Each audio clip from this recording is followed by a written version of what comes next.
and thanks for tuning in. For the Looking Back series, I'm Mary Ann Pleva. Once called the First Lady of the World by Harry Truman, Eleanor Roosevelt was a politician, a diplomat, and above all, an activist. She held regular press conferences, wrote a daily newspaper column, and hosted a weekly radio show. Much loved, she served this country longer than any other First Lady, from 1933 until 1945. We're delighted to share information on this remarkable woman today, and here to talk more about Eleanor Roosevelt and her many visits to a special property in Westbrook are my guests. I have three wonderful guests today. They are Sean Roach. Sean is the Visitor Service Manager at the Stuart B. McKinney National Wildlife Refuge in Westbrook. His focus is education and outreach. Sean attended Central Connecticut State University and holds 2 degrees in public history. Previously, he worked for the National Park Service at Sagamore Hill, Oyster Bay, Long Island, New York, home of Teddy Roosevelt. He lives in Cromwell with his wife and 1-year-old twins. And we're delighted to have Patty Lodano. Patty's a naturalist, artist, and conservationist, and has been teaching environmental education for over 30 years. She works for and volunteers in wildlife management and research for several organizations. Her interest in the Roosevelt families, both Teddy and Franklin, began when she was age 7 and continues to this day. And we're pleased to have Jerry Otrin, who is a lifelong Westbrook resident, a Marine veteran. He served 2 tours of combat in Vietnam. He holds a degree in business from the University of New Haven. Before retiring, he worked in both manufacturing and aviation management. He continues to serve in local organizations. Welcome to you all. Thank you very much. And this show has been a very long time in the planning, and we have lots of information to cover. So we're going to get right to it, and I'm going to start with Sean. And Sean, I want to know more about the Stuart McKinney Wildlife Refuge. Sure. So if you could fill me in on some of the aspects of what that's all about. Sure. Well, thank you very much for planning this and having us here today. We really appreciate that.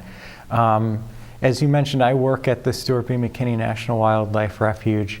A lot of people in Connecticut aren't too familiar with national wildlife refuges, but they're similar in a lot of ways to national parks or forests.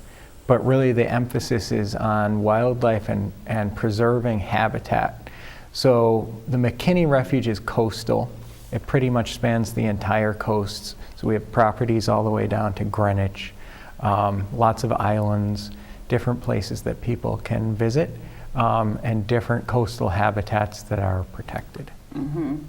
And this one, could you be more specific on how one would get there? Because I know there's a beautiful walk or two there. Sure. So the one in Westbrook is our headquarter unit, and it's called Salt Meadow. It's about 350 acres, and you can get there by taking exit 64 off I-95, and it's signed all the way from the highway. There are some nice trails that people can view, historic buildings connected with Eleanor and other folks. Mm-hmm. It's a neat place. And did you say that when it was acquired? Because we're going to talk more about that. Yeah. But just the date. 72. Okay. And then coming through Westbrook, if you're not a highway person like I'm not, you just find in the center of town. So it's Old Clinton Road, okay. And it's very close to the center of town, just a mile and a half away from the green. Okay, great. Thank you. Yep. And we had some pictures of the Salt Meadow, some of the things that happened there, some of the natural, okay. So that's a nice overview of the marsh and the forest, the Mononkatizik River that we can see there. And a lot of that land is encompassing the refuge. So it's a pretty shot from the fall. Okay, and there. And those are the historic buildings at Salt Meadow that people will see when they first enter the parking lot area and the trail system. So that's the bigger building is our offices now, but that's the building that's the focus of a lot of this history. That's a spring photo, so you can see the the flowers popping up there, daffodils and the dogwood in bloom. Mm-hmm. Yes, beautiful property. So when and why was the name changed to McKinney National Wildlife Refuge? So today it's named after Stuart B. McKinney, who was a Connecticut congressman in the 1970s and 80s. And he really pushed for federal action in conservation and in preserving land. So when he found out that the Norwalk Islands down in the Norwalk Harbor were threatened with development, although they were a nesting ground for hundreds of herons and egrets, he wanted those protected. Mm-hmm. So that's really what stemmed his interest in preserving it. And as a U.S. congressman, he had the authority to do that. Took him a while, Mm-hmm. but it worked out. That's a picture from the Norwalk Islands, a couple of egrets there, a snowy egret, the smaller one, and a great egret. And then the blackbird is a cormorant. So the Norwalk Island's a beautiful place where people can visit and kayak, especially this summer. And some osprey. People here in Westbrook and the coastal communities are familiar with them. In the 70s and 80s, when McKinney was a congressman, osprey were really threatened through chemicals getting into the environment like DDT, and we're used to them now in the 21st century where they bounce back and they're all over the place, but at that time was not the case. Mm-hmm. So the refuge and other places really helped to bring them back. Mm-hmm. And that's a Great box job. turtle. They're kind of a little bit rare in the state, and it's cool when you see them. So that we saw on a walk at Salt Meadow. We do have a few in our shrub habitat at Salt Meadow in Westbrook. That's great. And being a federal property is a little unusual for Connecticut, isn't it? I mean, It is, there yes. aren't too many. So most people in Connecticut are used to state parks and state forests. But this is a special property that the federal government stepped in and said, you know, a lot of this coastal property along the state is disappearing, and we want to have a refuge here. And frankly, it's people like the folks that we're going to talk about today who Okay. who Yeah. really Well, did that it. will bring us to our next question. Who did own that property, and what was the Sure. connection to Eleanor Roosevelt? So the original part of what is the refuge today was owned by two women, Esther Lape and Elizabeth Reed. Lape was a college professor of English, and Reed was an attorney, and they both lived together. They were life partners. They lived together in New York most of the time in Greenwich Village, and that's where they worked. That's a nice photo of the two of them. So Lape is, usually you see her in photos, she's wearing white. Suffragettes used to Okay. wear white a lot. So she wore white, and she's a little bit taller there. And Elizabeth Reed is there with her signature cigarette. She smoked quite a bit. So that's the two of them. And they lived, again, in Manhattan most of the time where they worked, but they Okay. wanted a retreat property. And did one own it, or did they own it equally? Did Lape own it? They owned it jointly. Oh, they did own it But jointly, Lape okay. lived so much longer than Okay, Reed. okay. I get it. Yeah. Yeah, we'll talk about that a little bit later, I think. Sure. So how did Eleanor get to know these women? Right. So after World War I, Eleanor becomes a little bit more of an activist. Women are given the right to vote. There are a lot of labor unions that are active at that time. So she becomes a little bit more active in that kind of movement. And she gets to know Elizabeth Reed at first. And she will, Elizabeth Reed becomes her financial advisor and attorney. And then she knows Esther Lape through that connection. They get involved in the League of Women Voters and other organizations. That photo that we just saw, that Lape and Eleanor Roosevelt were testifying before the U.S. Congress. Oh, okay. I So see. they were activists. Uh-huh. And I think when the League started, their goal was to educate. Yes. So these women who formed the League in New York really wanted other women to get out and not only to vote, because that was a new concept for them, but to run for office, to campaign for candidates.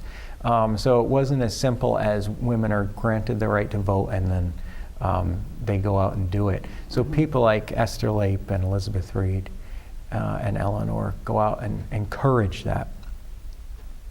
Okay, and it was a great hideaway for Eleanor. I mean, I'm sure with all the pressures of being First Lady, she needed an escape. So why was it so important? Right, so it was a hideaway really for all of the women. They were very busy in their jobs and in their activism, in their normal life in the city. But this place provided a nice escape for all of them. Especially Eleanor, who didn't have the greatest of childhoods. She formed these close relationships with women like these two and other folks, and they became her family pretty much. There's a nice photograph from Eleanor's early years. So she's there in the background with her father, Elliot, who was Theodore Roosevelt's brother, and her two little brothers, Hall and Elliot Jr. So unfortunately, she didn't have the greatest background, even though she was very wealthy. Her father was an alcoholic and pretty much a playboy, pretty much the opposite of what Uncle Ted was. And she spent a lot of nice summers in Oyster Bay with him. But really, she needed to get away from all of that and to spend time with her family, these women, in a place like Westbrook at Salt Meadow. And then, of course, as First Lady, very busy woman, in demand, thousands of inquiries a day. And you know, when she had the time, she would just escape from that and come to this place. Great. Yeah. Now, there was a log cabin or two or more on the property. Why do they have the log cabins? Right, the log cabins are interesting. So there's still one that you can see at the property today, the West Cabin. And this photograph that you see here, Eleanor Roosevelt is standing there. She's the tall figure with the dark dress on, standing next to Esther Lape again in white, and other folks there. They had just dedicated the cabin and laid the cornerstone there, and they had a little ceremony.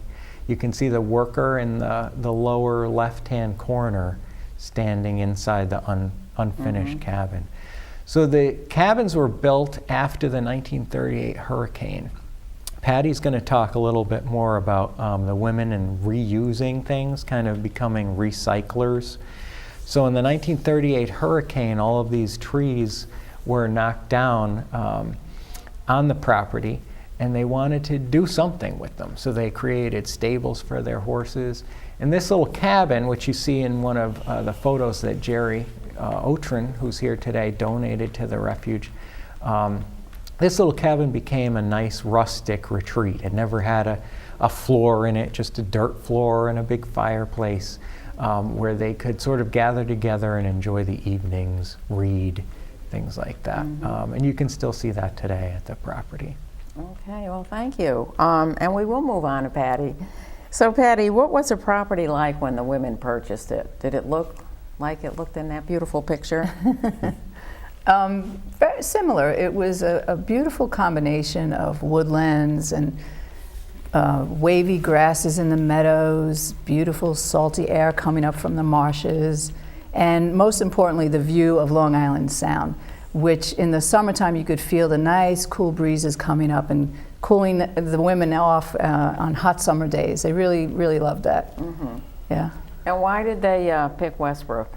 I think, Was well, available. first of all, I believe they wanted Connecticut. I think they enjoyed, you know, the beauty of Connecticut, and but they wanted somewhere that was near enough to the water, the salt water, and the combination of everything just worked out perfectly. And were the houses all there? The two houses? Well, that house was. That house still is. That's the original 1700s house, farmhouse, from the original owners of the property, the Murdochs. The Murdochs. Yeah. Okay. And Yeah, you could see the beautiful winding rivers. yeah, and the stone. When did they put the stone on that little house? Well, they wanted it to match the bigger French country home that they were building, and they put all the stonework was gathered from the property's fencing, the stone fences that are so typical of New England and Connecticut. And so they were resourceful and just took those stones and put them in the front of that building to match the country home that they were building. Yeah.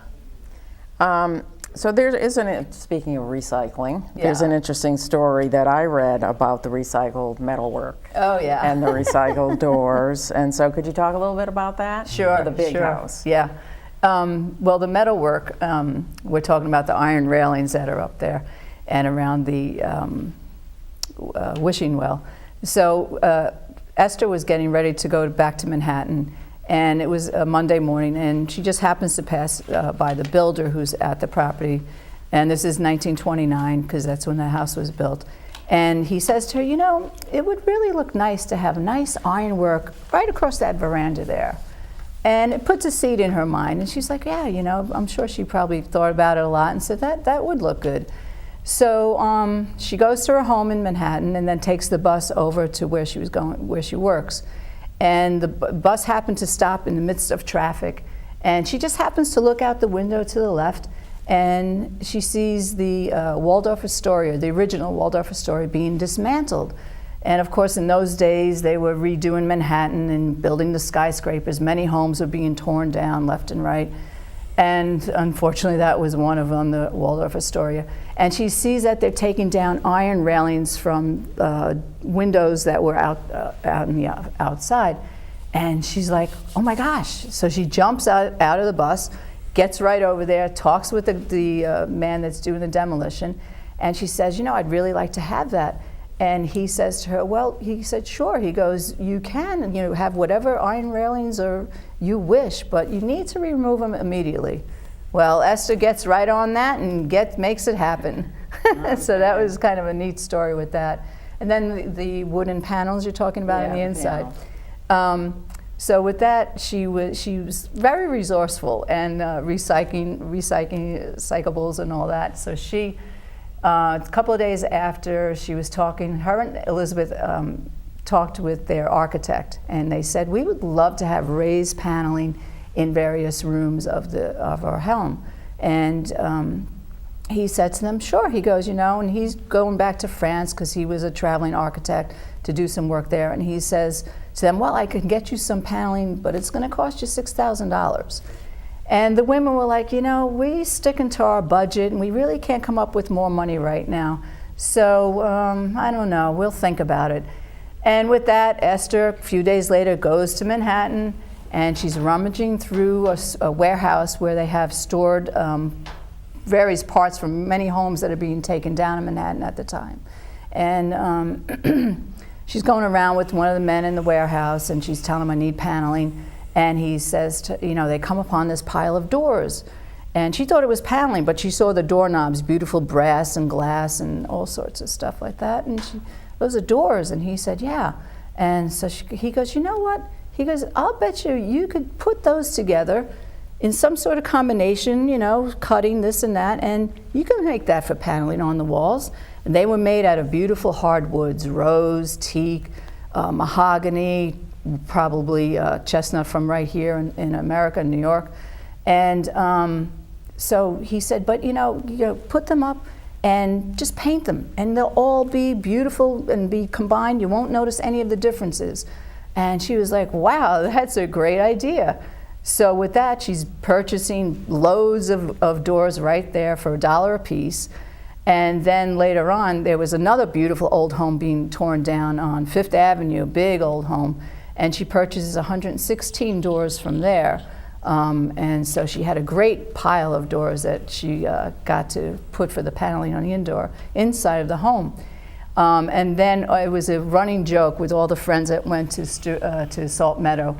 And they dubbed it Palace of Doors, you know, Palais d'Or. And which in French means Palace of Gold, but Palais d'Or, they had fun with that. So it was kind of neat. And they're now all still there, all painted white now, Yeah, all aren't they? painted white, All painted yeah. white. It's you can, you In or know, near Sean's office, I think. in his office, Further yeah. on. Yes, You got a lot yeah. of doors to look at. It's really some neat stories. Well, I'm glad they were ahead of their time with the conservation. Yeah, yeah. Well, I'm told that we have a wonderful public service announcement, and I think we're going to take a little break right now. Christy made it, and I'm anxious to have a look. So we could go to that public service announcement.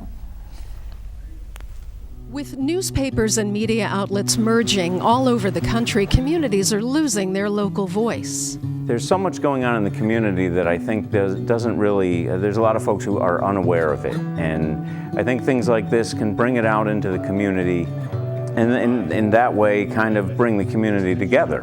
Information and to our residents is the key to good governance.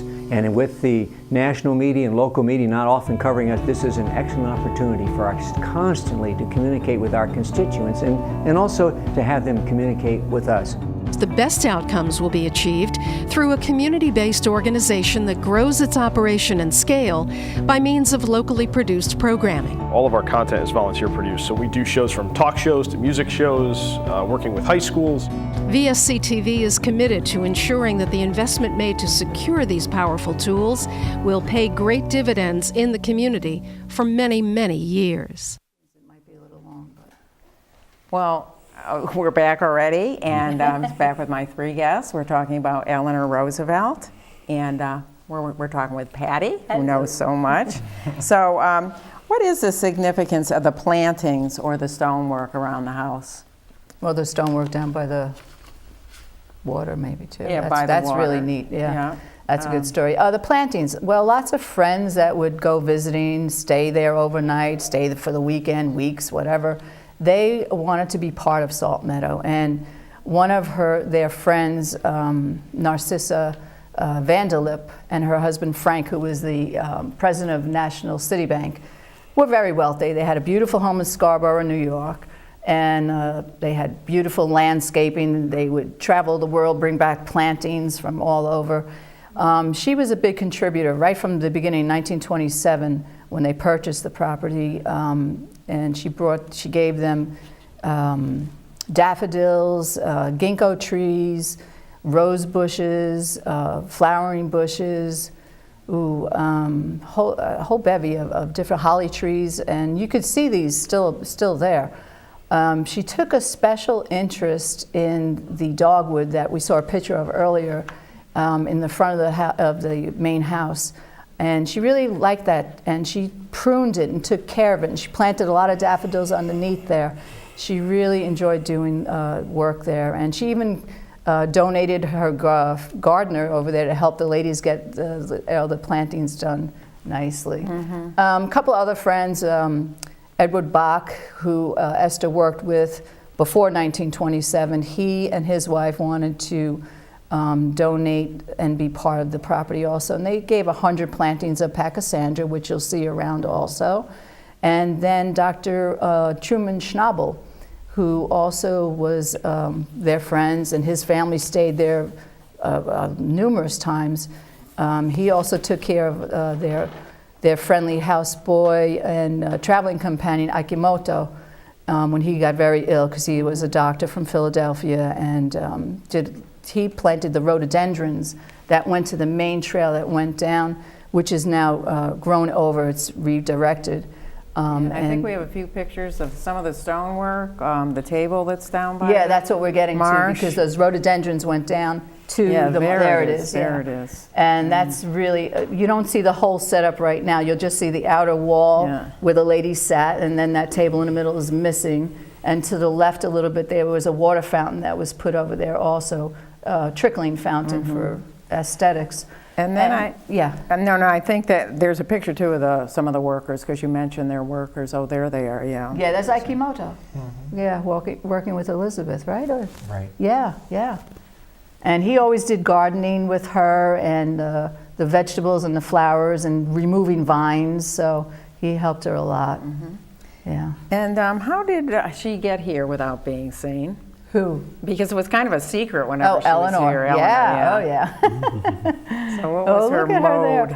Eleanor had two means of getting here in secret. One was driving out here with her secretary, Tommy, or Malvina Thompson Scheider, And Eleanor loved driving, so she would drive most of the time. And I'm sure, you know, Tommy would drive also, because Eleanor loved the countryside of Connecticut. She writes about that a lot, and in her My Day articles. So I'm sure she just loved the beauty of it all. The other way was by rail or train.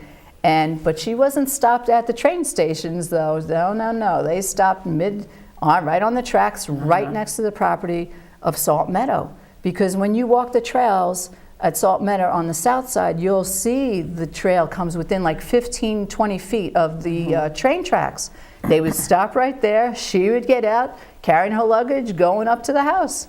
So that was kind of neat that she was able to do that, and they accommodated her, of course, and yeah. Right, and there's a station, that's the Westbrook train station on an old postcard. Yeah. Which somebody said looks pretty much like it did. Oh, I think Chris said that. Or like it does. Well, the train station now is very modern. They upped it. But yeah, nice. So while she was here, I know that she wrote a daily column, My Day. So do you know much about that? How many she wrote? And yeah, she wrote quite a few articles, My Day, that came from Salt Meadow. She loved spending time at Salt Meadow. And she had the peace and the serenity there. And yeah, she wrote many, many articles from there. And then, and you'll see Westbrook or Saybrook written on there, because she started the location where she wrote from. And then there were articles that didn't say that. They'd say other places, Hyde Park, but she also mentioned Salt Meadow in there because of her travels through. Yeah, I read a lot of them. Yeah. Said, oh, we're going to Salt Meadow this afternoon, you know, I'm meeting my driver and all that. Yeah. So. And while she was here, it's great that she was able so much to relax, but she did some public speaking too around the area. Yes, she did. Talk about that for a minute? Yeah, one place we definitely know was the Essex First Congregational Church. First Congregational, so we do have another old, wonderful picture. We have some great pictures here today. Yeah. Thank you, Sean. Yeah. And also many women's clubs along the shoreline. She talks about one in Bridgeport that she really enjoyed going to because it was beautiful grounds, it was a country club and all that. She talked at UConn, Connecticut College, all along the shoreline, going into Rhode Island, then up into Massachusetts. And it coincided with her visits to the property to see her friends, because then she would stop along the way and on the way back. So I think really in New England, the lower part around here, she really did a lot of public speaking at local places. Yeah. Good. We're going to move on to Jerry, because Jerry actually met Eleanor Roosevelt. So he's got some wonderful stories to share. So what was the relationship between the people of Westbrook and Eleanor when they did know she was around, and the women who lived in the house? Were they seen around town, all that kind of stuff? They were. Through my family, my aunt and uncle, George and Virginia Otrin, were actually neighbors and became very close to the Lapes Reed and also Eleanor down the line there. They were out and about. Miss Lape was active in town. She was on the library board here in Westbrook. And also, she was on she was a director of the American Foundation, if you might be familiar with that. What that is the studies for government and medical research. And she had a local office right here in Westbrook on South Main Street, and had a secretary there that kind of ran a satellite office for the American Foundation. So Miss Lake was out and about in town, but not seen very much. They stayed pretty much to themselves, and they were more neighborly people. Just the surrounding neighbors would be the ones that would be in their social. But they might be seen shopping in the little downtown, Westbrook's downtown there. Right. Now Eleanor, when she was up here, she was the one who was out there. She was more active on the outside of the property and out running around doing all these speeches and like Patty was saying, Eleanor was, I had a couple others where she spoke at the grammar school in Westbrook also, and then the Saybrook Cinema, she was there. She was all over Eleanor. So. Saybrook Cinema? Oh, really? Yeah, well, this is the small theater on Main Yeah, Street. where Liv's. If you remember. Yeah. She spoke everywhere she could speak. Yeah. She would, and she had the opportunity. She was out there more than the Lapes and the Reeds were. But Miss Lape wanted to make sure that Eleanor had all the means to do that, and was supporting her in all that outer activity. So your mom had a special relationship, didn't she? Help them out she at did. times? Right. And I think there's a photograph of, is it your, oh no, it's your aunt and your uncle, right? Yeah, that photograph there, left to right, my uncle George Otrin is on the left, and then that's Essie is the housemaid and kind of house caretaker, and next is it's Miss Lake, and then my aunt Virginia. So they were close friends. They became close friends only because my uncle lived a stone's throw away from the house and the property, and he acquired and built his house about the same time they were doing it, in the 20s, 27 and 30s there, and what kind of broke the ice was they were Lapes and Reeds horseback riders, and they were looking to get out more and about, and they always were polite enough to ask permission. And one day they stopped at my uncle's house and said, "Can we ride on your property?" And of course he said sure. And then they went out beyond where he lived, because right behind his house right now is the Connecticut Turnpike. Back then it wasn't there. And the only access through Connecticut was Route 1 and Merritt Parkway. And he had another 100-something acres beyond the house that they enjoyed, because there was a lot rocky ledges, and they liked the topography of the land more than what they were riding on. So it became a common thing for them to not even ask permission anymore. They just come riding through. Right. Did Eleanor ride?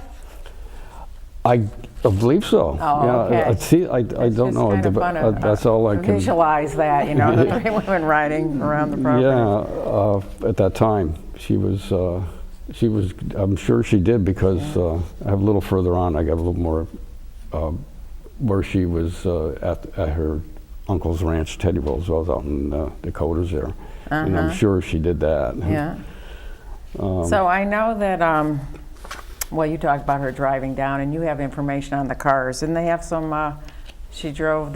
We have some photos of the cars that they had or used. Now, the cars talk about are the main story in my family, because my uncle was an antique car collector, big time.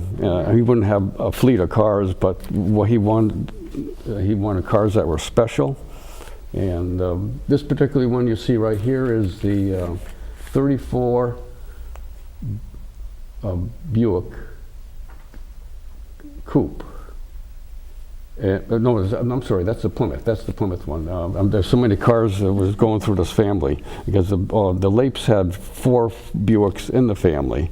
But Eleanor, the other car, the 34, get a little ahead there. That's Eleanor's and Miss Lape's touring car. This one. Yeah. Yeah. But the previous one was really Eleanor's car. That was her personal car, licensed to her, bought by her. Was she considered a good driver? Yeah. She was a good driver. Okay. Now, what about her security? She had, at first, she didn't have any, because this before the war, she was driving that 34 Coupe, and that was a Plymouth Coupe, and then she would drive back and forth with her secretary. Tommy Thompson, from New York up to here all the time, usually along Route 1, and no security or anything. And the driving was something that she enjoyed, I believe, because as Patty was mentioned, because she always had Okay, there's a, That's such a neat photo. that there, if you see that right now, that's a pistol permit. Okay, okay. Well, you never know about these first ladies, huh? Right. And the Secret Service, with her activities, because that's dated 57, I believe. Yep. And with her activities, they have problems keeping up with her. And then what happened is here, they said, you got to carry something, some protection. Right. And she was the person to carry it because she has a history of using firearms, because back when she was with her uncle out in the Dakotas, she was a young girl then, and of course Teddy was a avid shooter, and he taught her well, and she was well versed on firearms. I'm sure she could handle any situation that came up, and I don't know if she had for a weapon, but I'm sure she could handle it. So since your family lives so close by, you actually did meet her, right? Yes, She was yes, I either did, at yes. your house, or No, it's you were at her house, or? actually at the Lapes property. With my uncle, he was doing a lot with them. He helped out over there too. He liked the cars and trying to keep the fleet up and help them take care of the cars and get them into the proper maintenance to the garages locally for the services and things like that. But one time they were looking for some extra help, and my uncle had my mother partake in a, they were doing some kind of a special picnic slash dinner service, and it was something out of the ordinary. And they were looking for help, people that were great cooks or organizers, and my mother was that. And my uncle knew that, and he recommended her, and Miss Lape said, yeah, bring her in, and we'll run her through into the kitchen staff, help them, and help me organize this special occasion. And then that's when I was involved, because this was happening 2 or 3 times. Once my mother got established and worked there, she would bring myself one time and my sister another for the time she was there, just so we could see the activities and something different than our lifestyle was something. And did she give you a gift, Eleanor? No, I met Eleanor on one of these occasions. I was there a couple times, but the occasion that I met her, she was on the property, and I knew my mother mentioned who she was. I was 10 years old. That was 1956, and she said, "There's a special lady here, and you may meet her later on. They're going to make some arrangements to have her talk to the staff." And they did that. All of a sudden, I'm in the kitchen with Kimmy, which is the Japanese cook and gardener. We call them Kimmy as well. And I was kind of in the background helping him, and my mom was out doing the servicing with the settings and things like that. And then this tall lady walks into the kitchen and introduces herself. I said, "I'm Eleanor Roosevelt, and who are you?" And I told him, well, I'm the son of my mom and everything. She said, "Oh, wow, okay. Well, nice to meet you. Pleasure to meet you." And then she was talking for the staff and came back to me. She says, "Well, before you leave today, I'll have something for you. I'll give it to you later on. I may not bring it back to you personally, but I'll give you something that you could have." And what that was, she addressed an envelope with my name on it, and we don't have that, unfortunately. Is this the letter right here? No, that's the letter. Another letter from my aunt. Eleanor wrote to my aunt. I'm still trying to track down this envelope and letters, but she personally sat down and wrote out an envelope addressed to me. And then she writes Eleanor Roosevelt where the stamp would be. Right. Okay. And she gave you movie tickets? Did she give you some movie tickets? Now, yeah, that was the gift she left for me for the end of the day, and with a little note. All right. Can't find this. I don't know what happened to it. I'm still looking for it. And then later, another occasion, I think it was another couple weeks later, we were back again. Eleanor wasn't there, but Miss Lape was, and she gave my mother some money to take our family to see the movie Around the World in 80 Days. Okay. And that came out Great, in great. 1956 as well. And that was nice. The reason why she did that, and why we think she did that, Around the World in 80 Days now it's a famous movie. But backtrack to World War II, Eleanor, how many people know it? If you look it up, you'll see. She did an 80-day tour of the world for diplomatic reasons, for Franklin, because he was so busy with the war. Okay. She did the diplomacy part of it. Okay. And then she was out, and then I think that's why she was so fond of the Around the World 80-Day movie. Right. This is something, and she saw it, she says, you got to see this. Well, we have to move along because we have a couple other questions. We're running a little low on time here. So I'm going to go back to Sean. And when did Eleanor Leip donate the property? So the Salt Meadow property was donated by Esther Leip in 1972. Esther Leip actually lived to be 100 years old. So she was the, sort of the caretaker of this property. She had plenty of enjoyment out of it. She did. She loved the place. She wanted to see it protected and didn't have any children to give it to. And because of the way she thought, being an activist, wanting to get the government involved, that's what she did. So that's an invitation actually to the ceremony in the early 70s when the property was handed over there. And then I think we have a couple other pictures of the ceremony. There we go. So that's Esther Leip in her older years. She's about 90 there, being escorted by a couple of her friends. And right behind her, the taller gentleman there in the suit is the Assistant Secretary of the Interior, Nathaniel Reed, for Richard Nixon. So he was there to accept the property at that time. Okay. I just want to, and there, And this is more the day of the ceremony. Right, and that's sort of the official thank you, public thank you. There were about 100 people there from Westbrook and local towns to see it. A lot of neighboring property owners also donated their land so the refuge could That's be why formed. So it's it grew. pretty neat. It grew, yeah. Yep. It's great. And you said that the land acreage now is how much?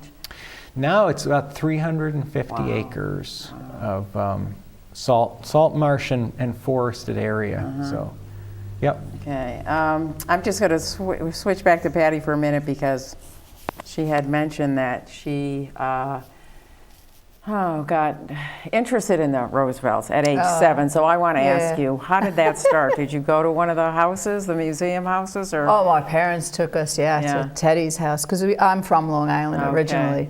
And so I just was like enthralled with, when you go to see his home there at Sagamore Hill, it's like, the animals are everywhere and whatnot. But his love of nature and all that, at a young age, I was very much into nature and still am. And then I had my grandmother that lived with us who lived through, she was an immigrant that came here, and Franklin Roosevelt was president at one point, and Teddy, and she talked so highly of them. So it influenced me a lot. Good. That's exciting. That's probably time to get to people is when they're young. Yeah. Put that little history thing in their heads. So we do have time for a little bit more. And what I'm wondering, and thank you for coming and sharing all this. Our pleasure. What are your future plans for all this?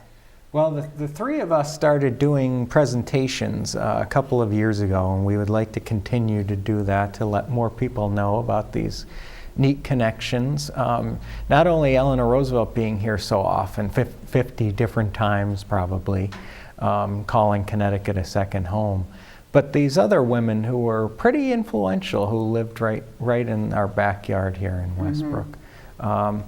We also may want to have the property nominated for the National Register of Historic Places, just so it's officially recognized. Maybe that's a future thing. Absolutely. Yeah. Yeah, I agree.